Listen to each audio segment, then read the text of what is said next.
All right. Live. Okay. We can share this and we'll get cranked.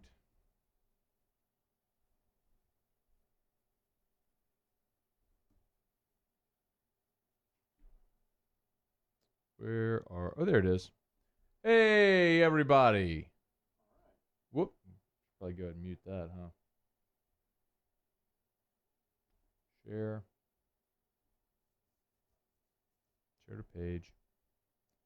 Share to Matt Moscona page. Share.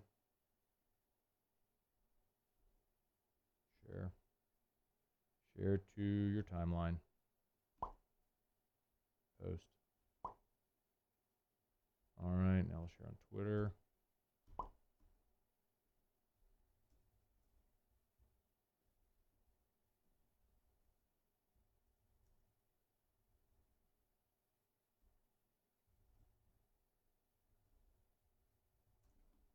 And boop, and almost done.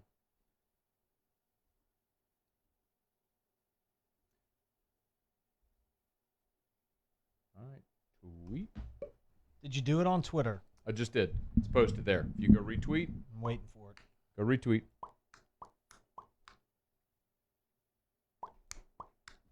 There we go. I Got it? Got it? All right. Craig Schilling, Paul O'Neill, Nicholas Black, Matthew Rogelio, Josh Long. What's up, everybody? What's up? Josh Long said, feels like first time in forever. It's only been 2 weeks. Like we missed last week because Terry was total slacker. You canceled. Not a thing that happened IRL. Hang on. All right, here we go.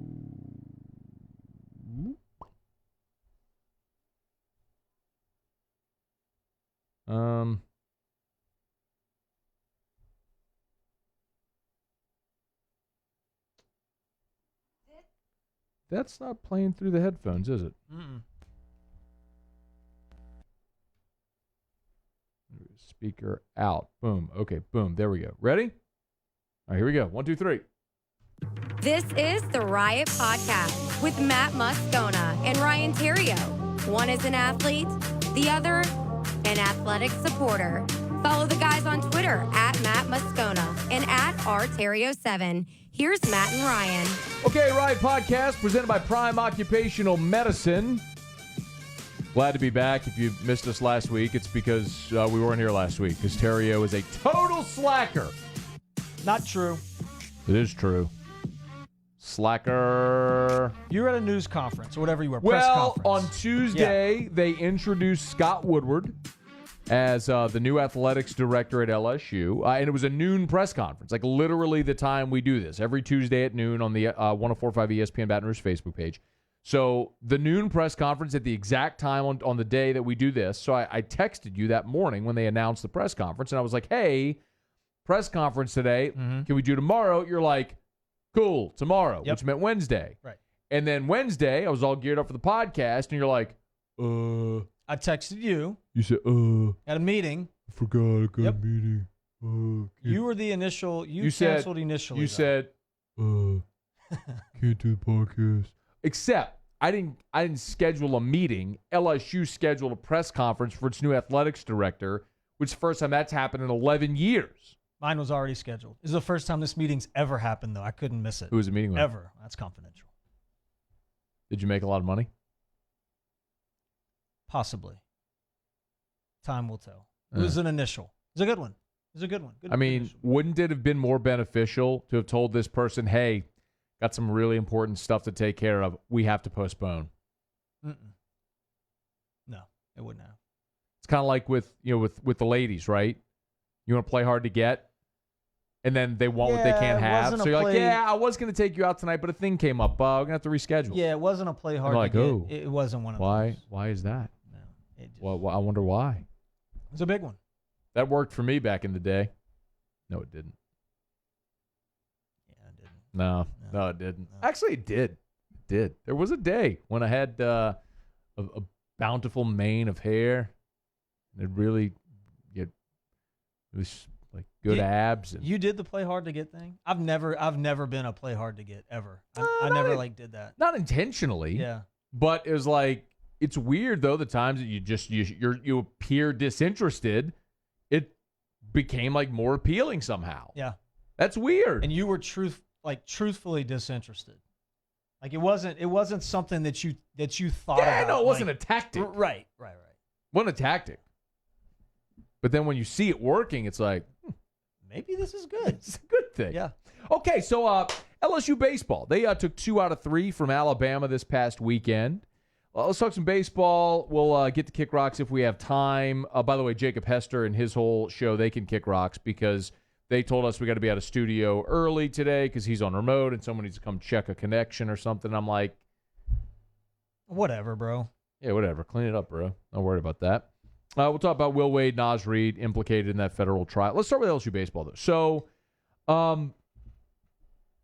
let's get to the pitching stuff in a bit. Let's start with something that you mentioned last Friday on AFR, which was that you felt Saul Garza was starting to figure it out. Mm-hmm. And what you told us last week was you're starting to see him roll over ground balls to the left side. And while you said that's not good, it's better than being way out in front and swinging and missing on breaking pitches. So he was starting to get his timing.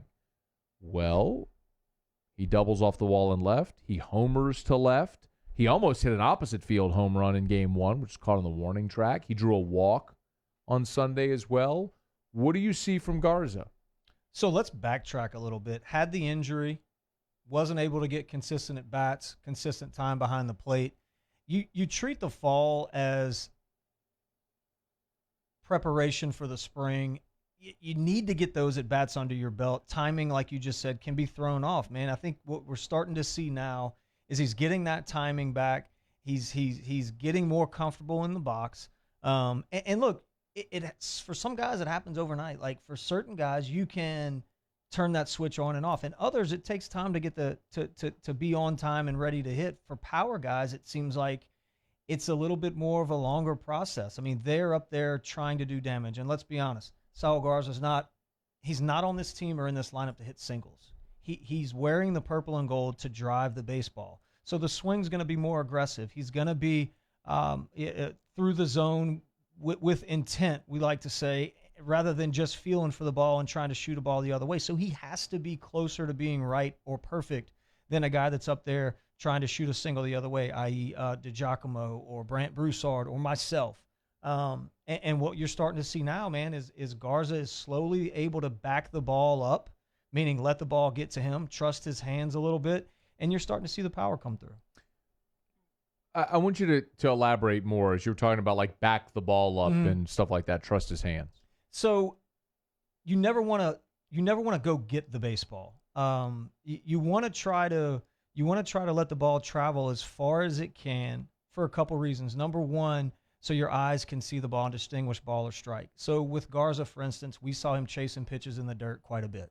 And on TV, you go, how in the hell could he swing at that ball? That ball bounced 3 feet in front of the home plate. Well, what's happening with Garza is he's, with his body and his head, going to try and hit the baseball. He's moving toward the ball. Where if you slow-mo a swing, give me a great hitter in the big leagues right now. Albert Pujols. Albert. So if you slow-mo Albert's swing, the head and the body stay back. He's thinking of one or two things. Stay back or let the baseball travel and let it get deep. The problem with that is if you haven't had a ton of at-bats, it's hard to trust yourself that you can still hit it. Like you almost need to have a lot of at-bats, like live in-game stuff, to know that you can still be on time, because the natural reaction is go, go, go. Where in theory, it should be wait, let me let this thing travel. Let me see it. Let me see it. Let me see it. Let me see it. Yes. And then you get your best swing off. I say this all the time. Good hitters get jammed. Bad hitters run out of bat. And running out of bat would mean I'm going to get the ball and my bat's through the zone and the ball still hasn't gotten to me yet. You're closer to being right when you get jammed. When you get jammed, the ball is traveling and it's getting deep. Your favorite player of all time, Derek Jeter. Jeter was unbelievable at letting the ball get deep and then deciding to take his swing. You would see him take an inside pitch and shoot it to right field. You can't do that if you go attack the ball. What you're seeing with Garza right now, I don't think he's there yet, but he's close. He's trusting his hands, and he's letting the ball travel and get deep, and you're seeing him reap the benefits. You mentioned drawing a walk. That walk doesn't happen if the body goes toward or the head goes toward the baseball because you can't see it. What about defensively? Is he a better option than Brock Mathis right now? I think he's got a better arm. I think Mathis is a better receiver when he stays locked in. It's weird with Mathis, man. As I've been watching him for 3 or 4 innings, he's unbelievable at turning pitches and making them creating the illusion of them being a strike. He's blocking everything up, calling a great game, giving a great target. And then it's like as if he'll take like an inning off where he's just mentally not there. And that's when you see, the boxed ball right down the middle that he drops. Umpire calls it a ball, or a ball he should block that gets to the backstop. And then all of a sudden he locks back in and he's great. I just, from a consistency standpoint, I feel like in a small sample size, Garza's probably the better option right now. He gives you a threat to throw runners out. I mean, and this is not a knock on Mathis because I do think he's a great kid, and I think it's for him all new, and he's facing a level of competition he hasn't seen before and catching a pitching staff that he hasn't seen before, and I do expect him to get better. But Garza's he seems more comfortable, gives you a threat to throw guys out behind the plate. As far as who's the better receiver, I'd probably say Mathis as a whole, but he gives me those 1 or 2 innings where I'm like, bro, what are we doing? Are you using an Everlast glove, or is that a Wilson? Is that a boxing mitt? Are you just punching the ball down? Like, what are we doing? And then he'll lock back in, and he's great. Did you ever play with those wooden paddles, pickleball? I did. Yeah, we played that in PE in elementary school. You put the wooden paddle on your hand, and it had the strap on the back, and that's how I learned how to, field the ball, which you had to use 2 hands. It's a great teaching tool. Yeah, it is a really good teaching tool. You know what else we like on the beach?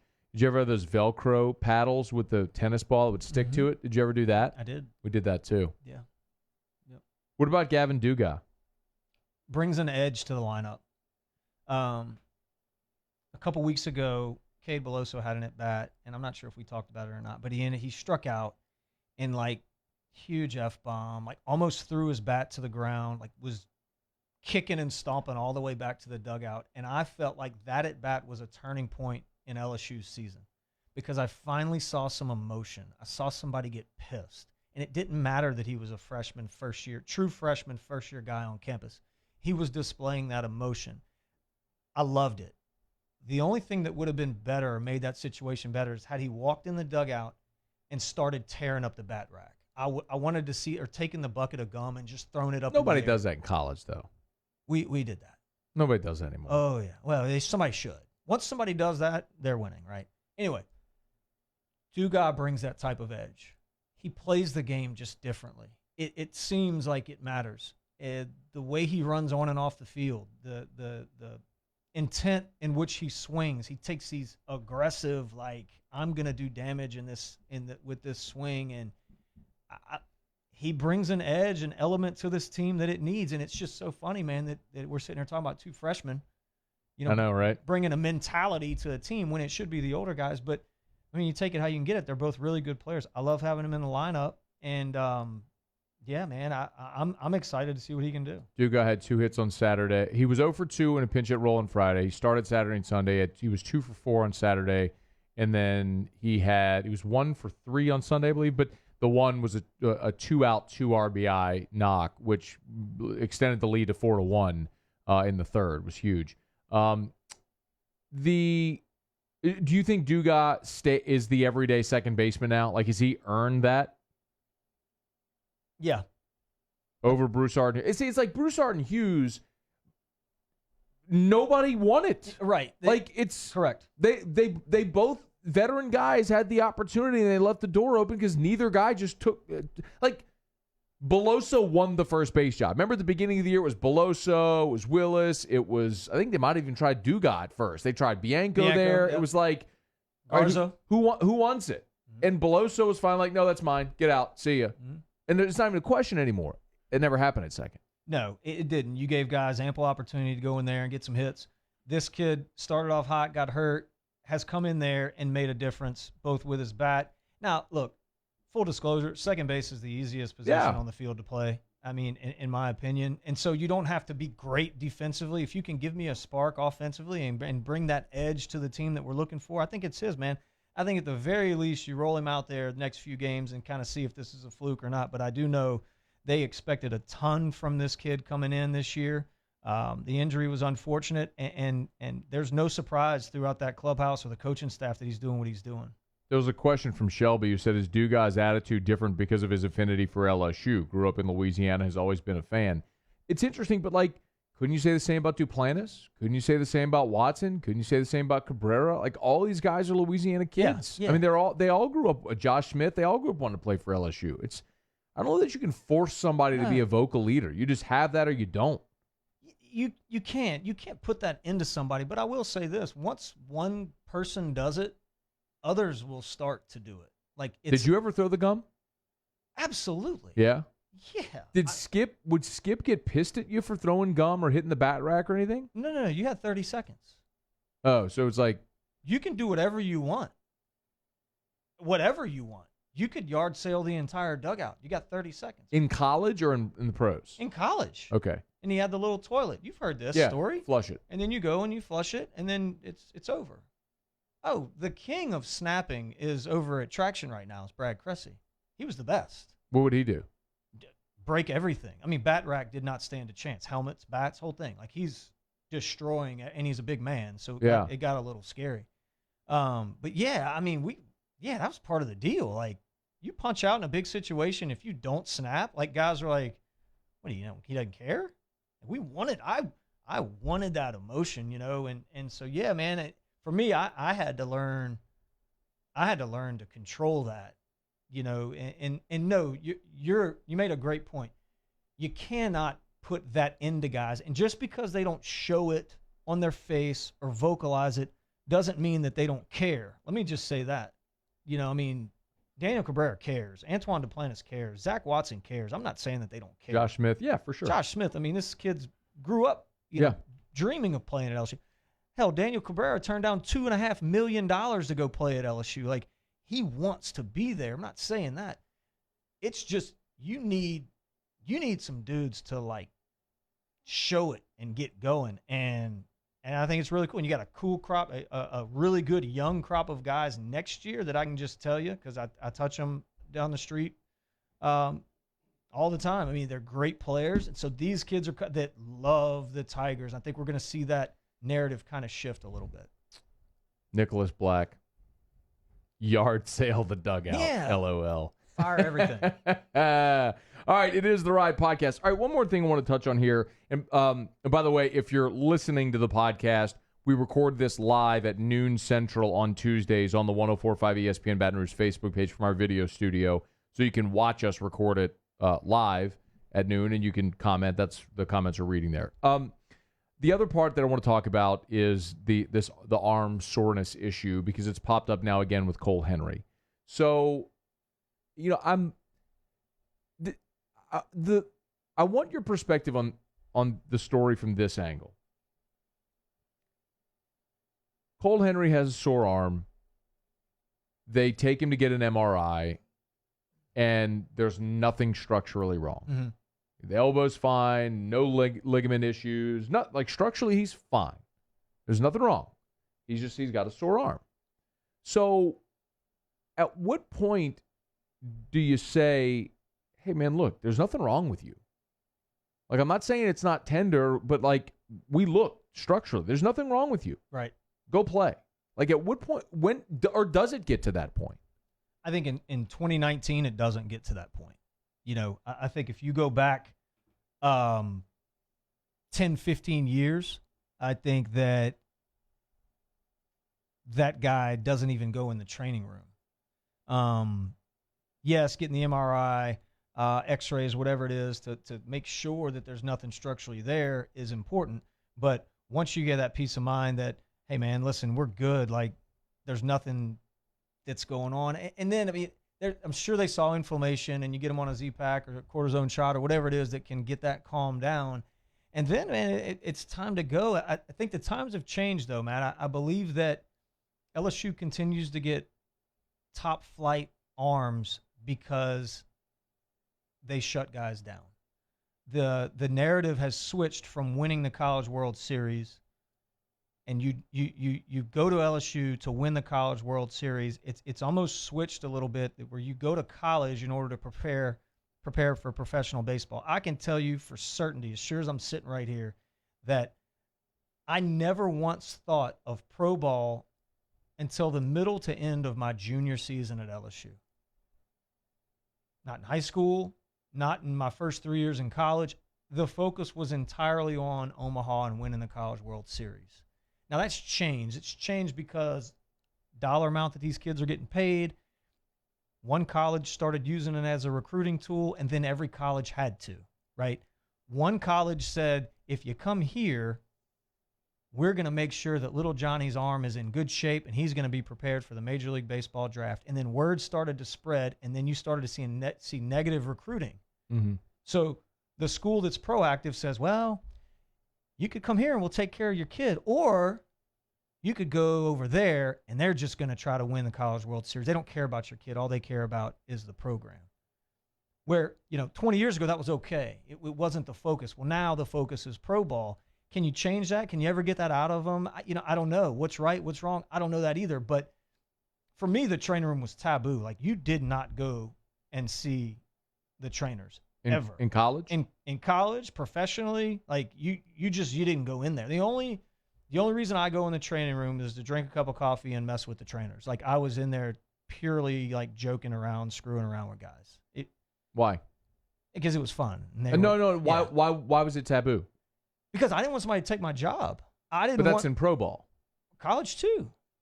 There's great players everywhere. We didn't have the roster limits. It was different. And so we had 15 guys that weren't on the travel roster that could play, like really good players. And, if you spend a week or two getting treatment with Sean Eddy in the training room, like next thing, somebody may come up and I could turn around and Chucky's son may be playing second base or shortstop, and I'm the one sitting on the bench. And so I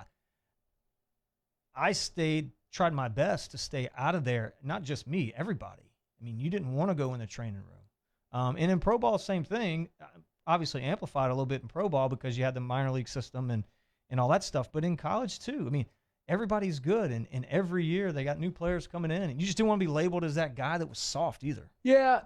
But the other thing too is I know that there's a feeling that it's just an LSU thing or it's an LSU issue and maybe they're mishandling their pitchers. Like this past weekend, Davis Daniel from Auburn got shut down. He's got to have Tommy John. Emerson Hancock from Georgia, who I know is your favorite pitcher. By the way, his ERA is 1. Hancock. Like 1.01. He didn't travel this weekend against Mississippi State. Like Georgia's ace, arguably the best pitcher in the SEC this year, did not pitch in a top 10 massive series because he had arm soreness. And so they didn't bring him. They just give him the week off. They took in that. Georgia went on the road, got swept this weekend in a massive series, and they didn't have their ace because he had arm soreness. So my point is it's everywhere. Right. It's not just here. It's the culture of college baseball now. Mm-hmm. No, it is. It's is it right or is it wrong? I don't know. I mean, I would probably have to think if I were coaching and making those decisions, I'd probably do the same thing. Like, who wants to be that guy that kept running the pitcher out there and the kid ended up blowing out? Like, you don't – it happens one time and you get negatively recruited the rest of your career. So you have to err on the side of caution.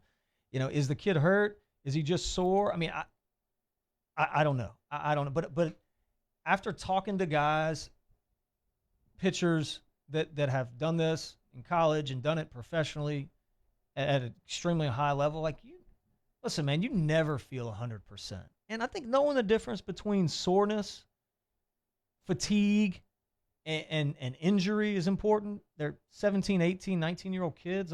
They don't know. I mean, it's going to be sore. Your arm's going to hurt. I had Anthony Renato on last week on AFR, and he essentially said that. He said a lot of these kids just don't know the difference between soreness and injury. And that's a big part of it right now. Like you said, you're going to have some soreness. You're going to hurt. You got to know if you're injured or if it's just something that you need to battle through. Yeah. And it's, a lot of that right now just I think is non-existent. So what do you think happens here with Cole Henry, Zach Hess, the rotation, all that stuff the rest of the way?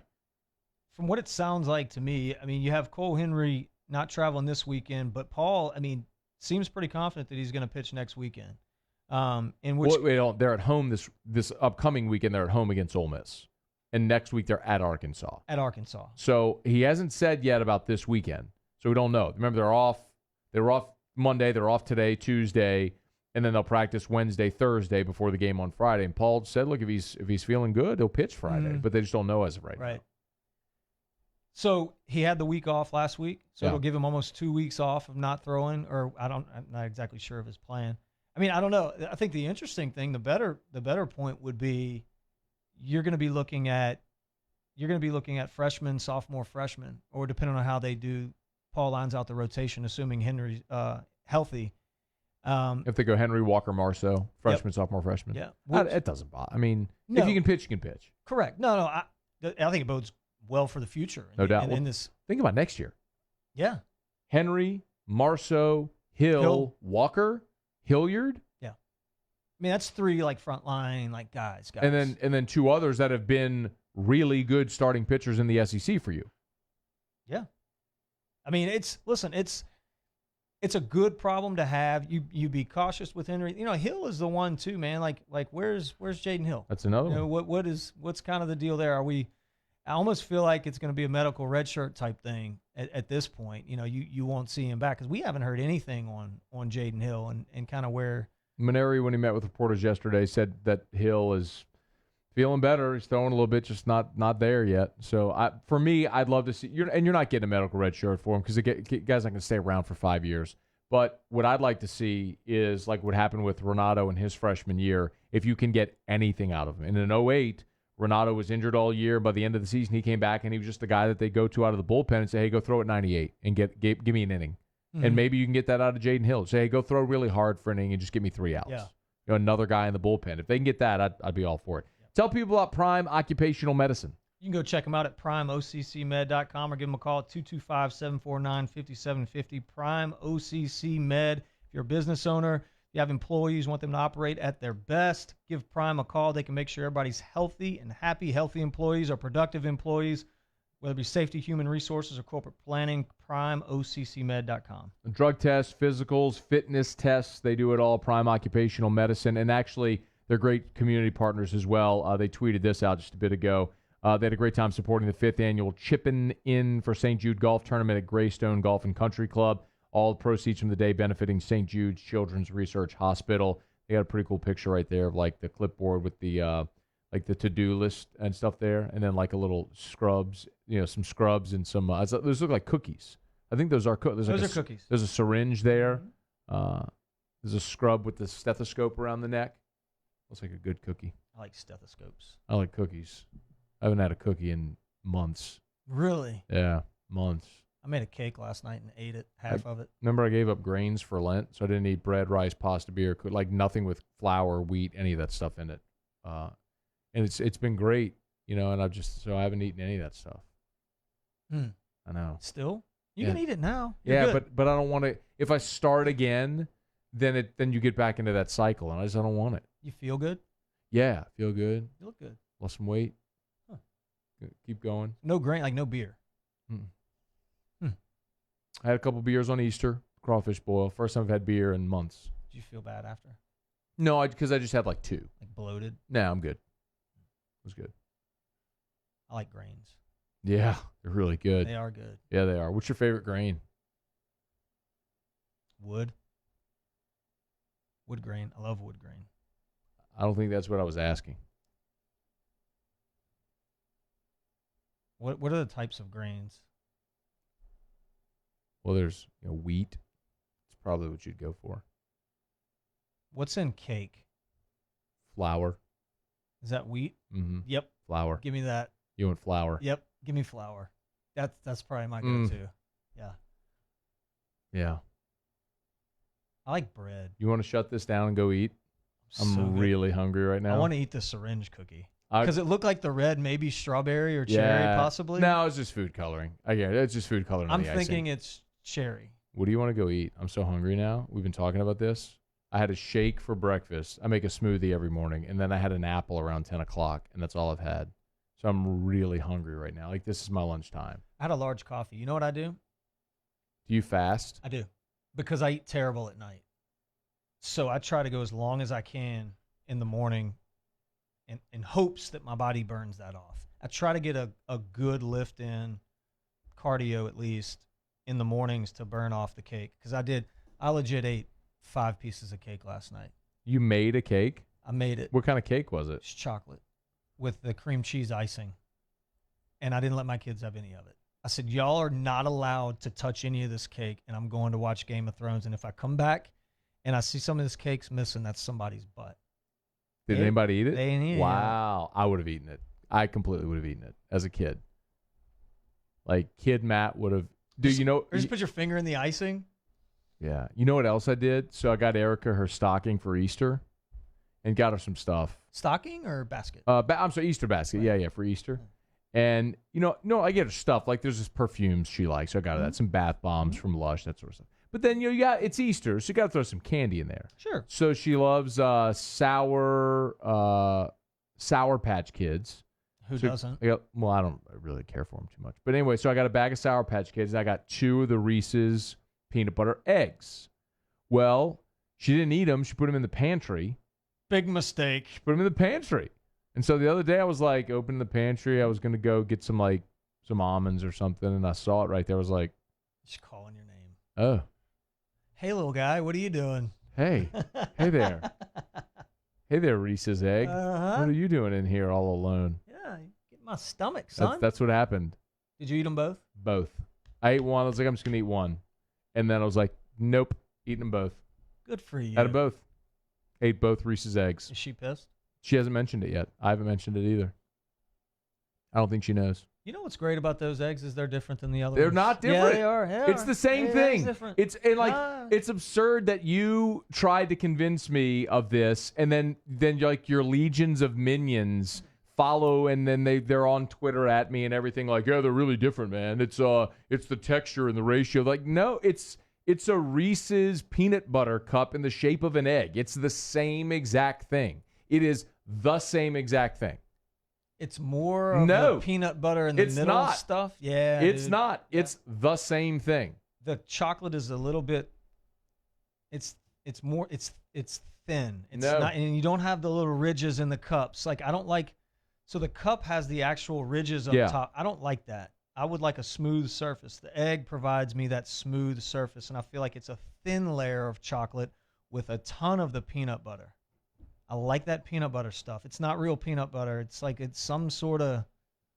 I'd like to just eat that, actually. I don't even need the chocolate. I just want the peanut butter stuff. See, inside. here come the dopes to your defense. It's different. It's the ratio. It's blah, blah, blah, blah, blah. No, it's not. It's a Reese's peanut butter cup in the shape of an egg. It's not different. It's the same thing. No, it is. It's a little different. A little bit. All right, since we're short on time, we're not going to do Kick Rocks. We'll talk about Will Wade, Naz Reid, and then we'll get to Ask Us. So if you have questions, fire away. If you're watching us on Facebook Live, get your Ask Us questions in. We'll get to your questions for Ask Us here shortly. So on Monday, during the federal trial going on in New York, Will Wade and Naz Reid were implicated. So apparently, and Dan Wetzel of Yahoo was at the trial, and so he tweeted the quotes. What happened was Book Richardson, who's an assistant at Arizona, Book Richardson was on a recording that was played in federal court, and he said he was basically broke despite making $250,000 a year because he was spending so much of his own money to pay recruits. Well, then he says, also on tape, Richardson says LSU coach Will Wade offered him a job to help with the recruitment of Naz Reid. Per Richardson, Wade said, look, there's a deal in place. I got $300,000 for him. Richardson, quote, I said, give me half and I'll make sure the kid goes there. So Will Wade is not on tape. Naz Reid is not on tape. Book Richardson never coached at LSU. But what we have here is an interaction between Book Richardson and Christian Dawkins, where Richardson is relaying a conversation that he allegedly had with Will Wade, where Wade apparently told him he had $300,000 for Naz Reid and offered Richardson a job. And Richardson said, give me half and I'll make sure Naz Reid ends up at LSU. Why is Richardson on trial? This is a federal bribery trial. So Richardson has already pleaded guilty in a previous trial. This is a trial where Christian Dawkins is accused of bribing coaches to get them to steer their players to him to sign with his fledgling sports agency when they turned pro. I'm trying to work through my mind what motivation he would have that would help him look better in saying that. Well, he didn't say it. That's a wiretap phone conversation from 2 years ago that was played in court. So you're saying what he had to say then? Yeah. Okay, I got you. Yeah, and look, first off, let me just say this. I mean, I think we're all extremely naive if you haven't accepted the fact that this is happening everywhere. First and foremost, not saying right or wrong. I'm just saying that it is 1,000% happening all over the place. It's exposed in basketball, but it wouldn't surprise me if it was everywhere. Look, man, I don't know. What's going to be interesting to me is to see the way in which Scott Woodward handles this. I think it was mishandled tremendously by the prior leader of the athletics department at LSU. I'm most interested to see his statement and the way that he goes about handling this. Can you trust a guy that's already pleaded guilty? Does he have a motivation to say something that's not true? Probably not. I mean, it looks like he's already in trouble. Like, you know what I'm saying? And again, that was a wiretap phone conversation. That wasn't testimony. That was something. Okay. I got it. Right? So that's a 2-year-old wiretap phone conversation that he did not know was being recorded. Okay, so let me ask you a question. So if that wiretap phone conversation's played in court, mm-hmm. I'm assuming that the judge or the prosecutor would then ask him if that was true. If he was on trial, if he was on the witness stand, which I don't know that he was. Okay, so we don't know any of those details. Yeah. Well, I think it's irresponsible to even put the story out without knowing those details. Well, it's not putting a story out. That's just relaying something that happened in federal court. That's a newsworthy phone conversation that took place. Like, those are newsworthy items. Now you have to fill in some of the color around it, but it's obvious. It's absolutely newsworthy. I'm with you. The question here is, number one, does it change anybody's opinion as of right now? Like, Dick Vitale thinks Will Wade's cheating. His opinion's not going to change. Fans, coaches, players, administrators, like everybody, we already know where everybody stands. Like, everybody's dug in their heels on this one. And nobody's budging. The only person we don't know how he feels is Scott Woodward. And he just happens to be the most important person in this equation. If Joe Oliva were still the AD, that's not a question because we knew how Joe felt about it. He reinstated Will. What does Scott Woodward think? Don't know. And until we do, yeah, I don't suspect anything changes. But I also know that Scott Woodward can't ignore the situation forever, nor can Will Wade. You can't just show up in November and start coaching basketball games. Like, hey, guys, we're here. Ready to throw it up. I mean, you're going to have media availability. Right. There's the Caravan this summer. You're going to have Basketball Media Day. Will Wade's going to have to meet with the media to talk about his roster after signing day's done. Like, you can't just ignore it until November. No. What's in place from a press conference standpoint with Woodward? Have they said, is there anything scheduled for him to talk about? Or is he just kind of like whatever? I mean, starts officially next week. Okay. So, trying to get him on the show. Had that conversation today. So he's laying low this week, and then while he gets sort of adjusted, and hope to have him on AFR next week. And you got to ask that question. I'm curious what his answer will be. I mean, are you surprised? that this came out in court? Mm-hmm. No, but I'm also it's new though because now it's involving Nas. Previously, Did you think that Nas wouldn't be implicated ever? I don't know. I mean, you don't know what they have. So, but I also know what I know is that there are, because this has been already reported, there are more wiretap phone conversations involving Will Wade than what we had already heard. There was the one with he and Christian Dawkins talking about Balsa, the kid that didn't show. There was the Javonte Smart stuff that got a lot of, the strong ass offer stuff that got a lot of play. Obviously got Will Wade suspended. But there have been reports that there are more wiretap phone conversations. So the question is, how many of those ever see the light of day, and what's on them? If it's more of this, in even more detail, well, that could be trouble for Will. But again, Will's not on this wiretap. The previous two he was on. This is someone else discussing Will Wade. I'm not surprised. Okay, let's do Ask Us. First, though, we got to tell people about Prime Occupational Medicine. But you know the drill. While you line up your questions, you can ask us anything about anything. So if you're watching on Facebook Live right now, post your questions. Ask Terrio, ask me, anything about anything, fire away. Prime Occupational Medicine. There was a point in time where it was a local company, but the game has changed. The entire Gulf Coast now is serviced by Prime Occupational Medicine. My man Sean Connor was in the Middle East. Was he? Oh, yeah. Prime OCC Med. It's nationwide, worldwide, matter of fact, reaching out into the Gulf of Mexico, providing business owners with medical service to get their employees right, drug tests, physical fitness tests, whatever it may be. Call Prime OCC Med if you're in need. 225-749-5750. All right, here we go. Get your questions in. Talking about yard sailing the dugout earlier. This one says, I think Maneri needs to go. Lou Piniella. Bat bleep crazy, kicking dirt on the umpire, throwing rosin bags like grenades. I don't think Lou ever threw rosin bags like grenades. That was some minor league umpire. I think ultimately became a major league umpire, didn't he? Who was that? No, he was a coach for the Braves in Double-A. But didn't he take over for the Braves, maybe even interim? No, that was a different guy. Are you sure? Positive. 1,000,000% positive? So Snedeker is the coach for the Braves right now. He was a minor league manager for 100 years. I actually played against him. But is he the one that picked up? He was the one that picked up the base and. That wasn't him. I wish it was, but it's not him.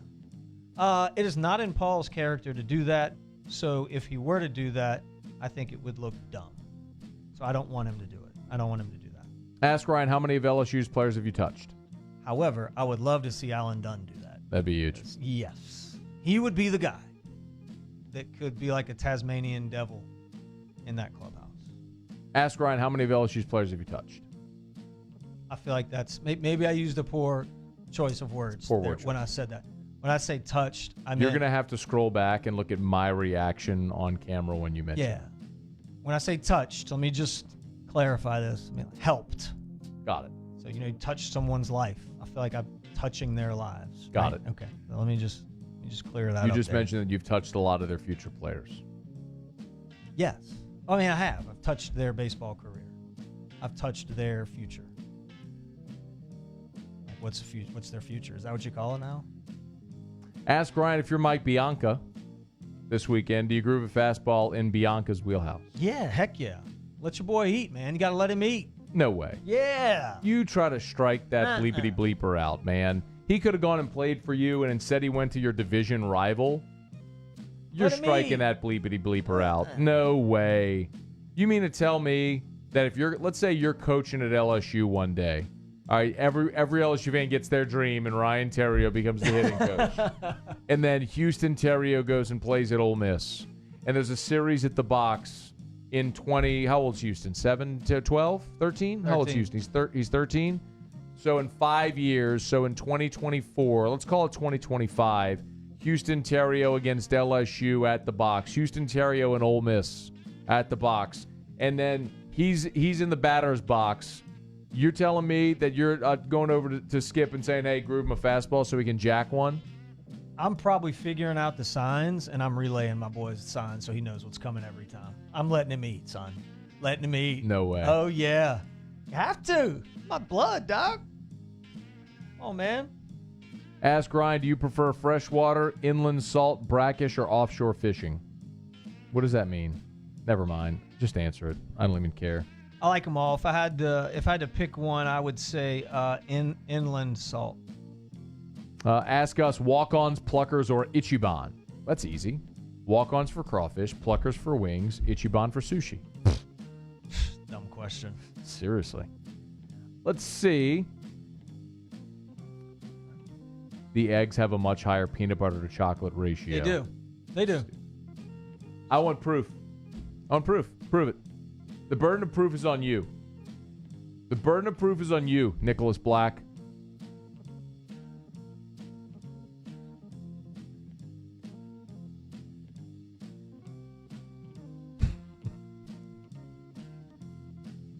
Get an expert on AFR and settle this for good. I will.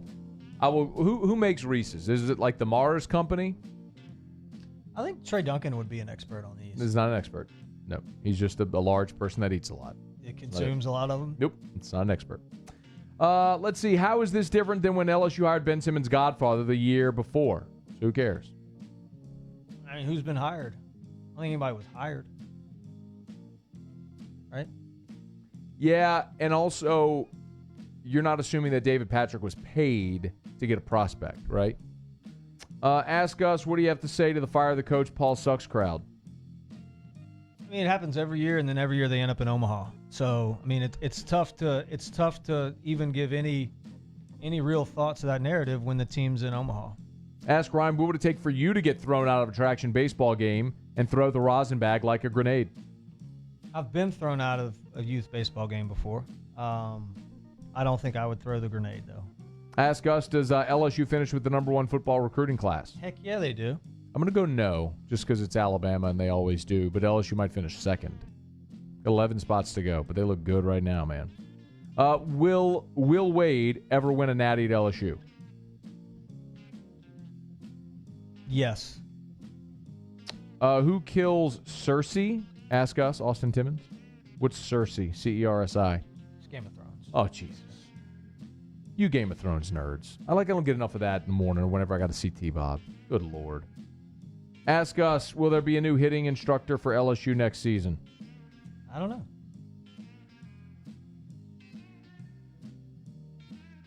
Ask Ryan, do you buy into the thought that younger players today aren't conditioned to throw 90 pitches a game? I believe that they throw harder at a younger age, thus creating a greater risk for injury. The focus is not on longevity. The focus is on short spurts and velocity. So, yeah, I do agree with that. They're not conditioned to throw. Shout out to Prime Occupational Medicine, primeoccmed.com. Be sure to follow them on Facebook and on Twitter. Like their page on Facebook. Follow them on Twitter, primeoccmed.com. Share this post.